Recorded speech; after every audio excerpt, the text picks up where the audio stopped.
All art is ecological. All art is social. All art is conversation.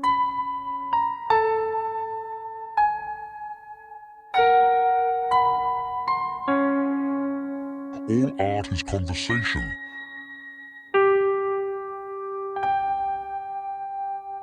Art is pathos made tangible.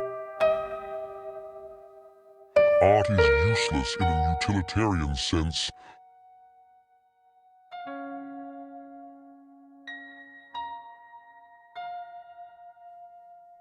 Art awakens the senses.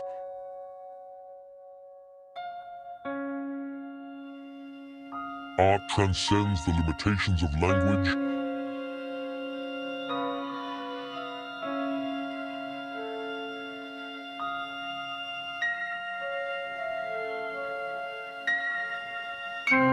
Art is the world in all its expressions.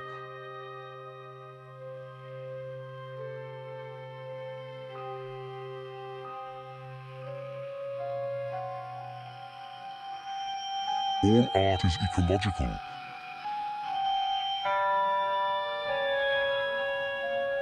Art is the humanism of visceral acts.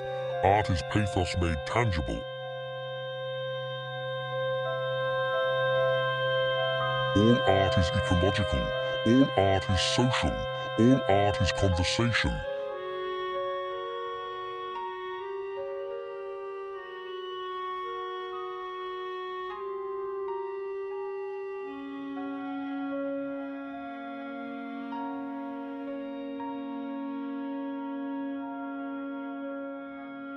Art is the humanism of visceral acts. O Brasil Metaverso hoje tem a grande honra de conversar com Hallidonto, futurista, pensador, artista visual, poeta contemporâneo.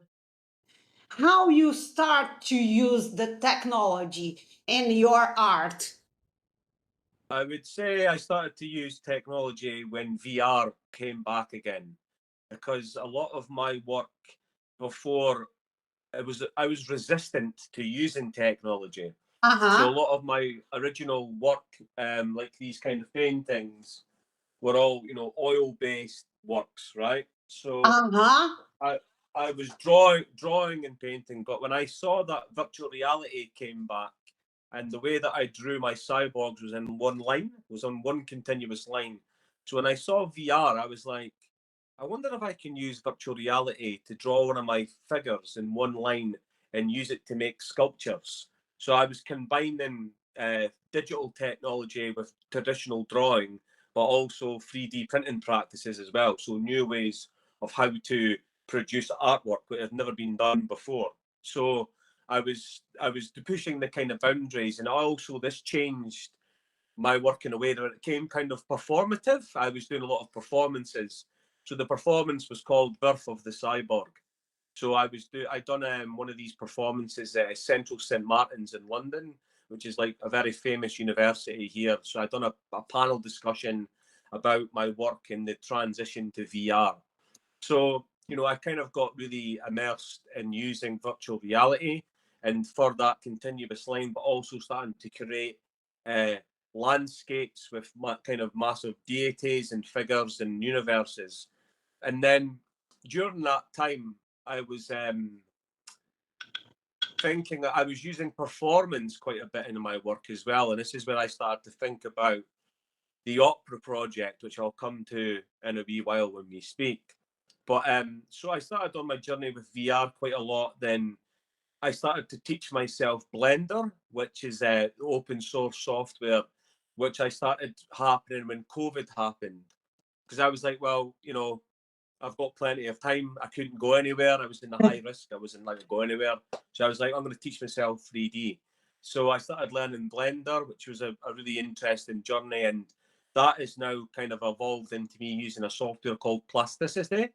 So Plasticity is a 3D software like CAD drawing for architecture, but it's for artists, and it's incredible.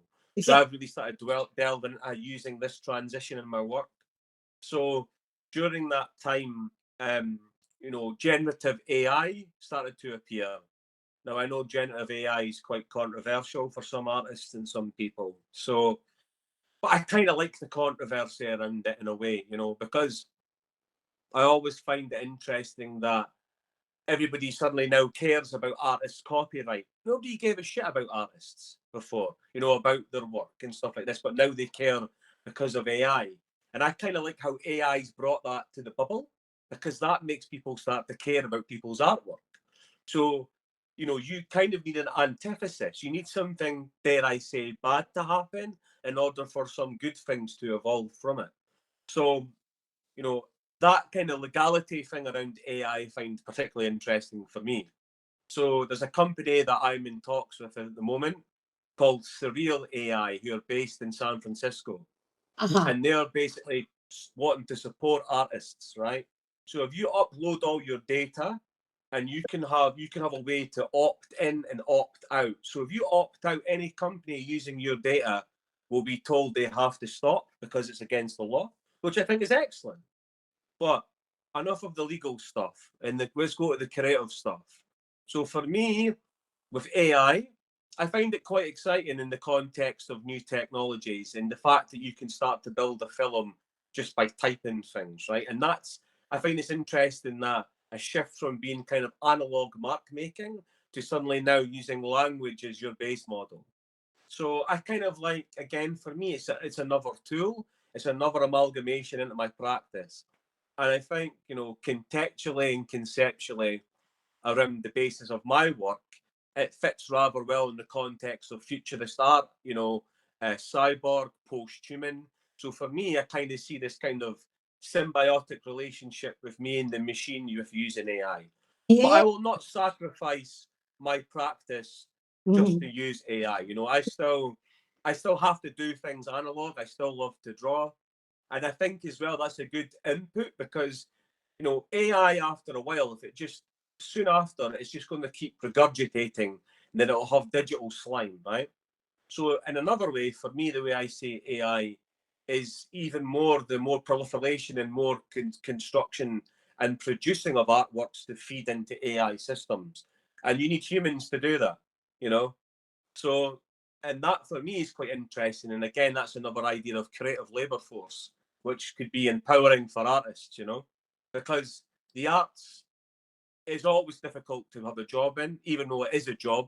I don't see it as not a job. It is a job. It's all part of human society. Everything we do, from the ring you're wearing on your finger to the clothes you're wearing, everything is an art form, right? And it has to be designed and drawn by someone. So I think now that we're reaching a real massive crescendo in the context of, you know, the imagination economy. So, you know, this is what has been spearheaded, in my opinion, and my observations from things like NFTs to crypto art. You know, this has really kind of ramped up the idea of what is the imagination economy? What are digital assets? How are digital assets valuable? So for me, in that context, like during COVID, I began just before COVID, sorry, I was on a panel discussion at the V&A, the Victoria and Albert in Dundee, in my hometown in Scotland. And I was sitting on this panel discussion, and it was all about the robots exhibition, and everybody was talking about automation and stuff like this. But what I was very particularly interested and curious about was like thinking, well, how will people from working class backgrounds, disabled backgrounds, neurodivergent backgrounds, how will they be employed in the future? What is the future of work, right? Yes. If AI and automation will take over vast amounts of productive labor, what will people be doing? You know, what will the future hold, right? So I was sitting there pondering about this and my own my own journey, my own background, and thinking, right, why don't I create an opera? Why don't I create a cyborg opera? Why don't I deconstruct what an opera is? You know, because the opera has many things involved in it. It has innovation, it has costume design, it also has its human-centered emotions, its human-centered pathos, right? So how could I deconstruct opera from a bourgeoisie context in the high society of Britain and bring it to the people and give it a pragmatic post-humanist view, right? So I set off on my merry way to start building writing this opera than writing this video game. And now this year that me and my team have been funded by the Innovation UK, the government basically have funded me to build this project. So I want to look at how I can employ people to become the new performers of the future with using metaverse technology, blockchain technology, and DAOs. So this you know, perspective of crypto art, what do you think about it? Because you can use the blockchain and the cryptocurrency to sell art all over the world, and we can appreciate your art over there. Yeah, I think for me, I think that the blockchain, the transformative power of blockchain is not being realized yet, right? And how powerful it really can be. And I think one of the spearheaded concepts of how powerful it could be is potentially a DAO, you know, a decentralized autonomous organization. This is not a new concept, but in the context of cryptocurrency and value created by data, which is not physical value, it's not material value, it's essentially imagination value, right?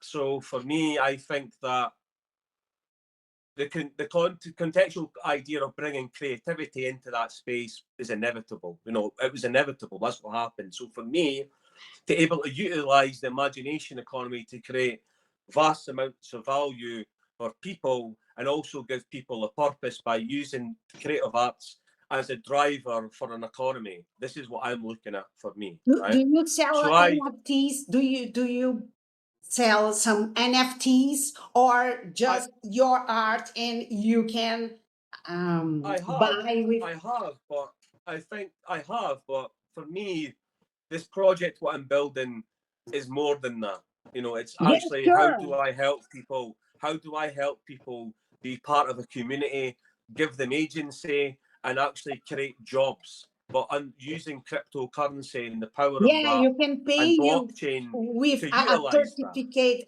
guarantee certificate of your art, and no one can replace, and exactly make something.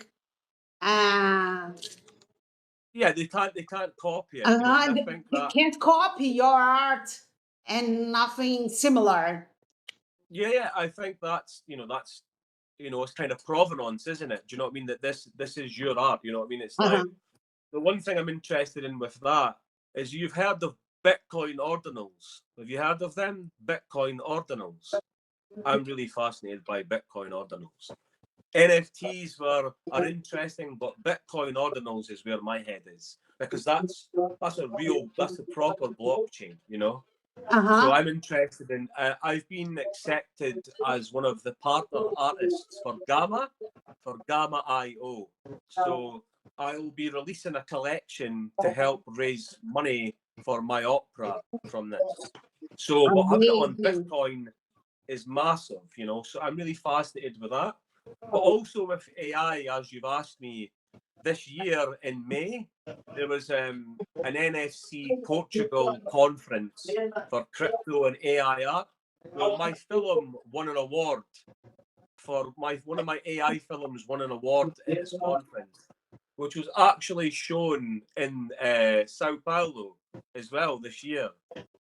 So it was in a gallery in Sao Paulo. So I'll have to show you the gallery that it was. Yes. But it was shown there, and it was exciting to see that happen, you know. So that was kind of crazy because I was just playing about with AI, and then I got asked to be part of this competition, became one of the finalists and one of the winners. And funny enough, the category that I won was community. Do you use this metaverse platforms to show your art?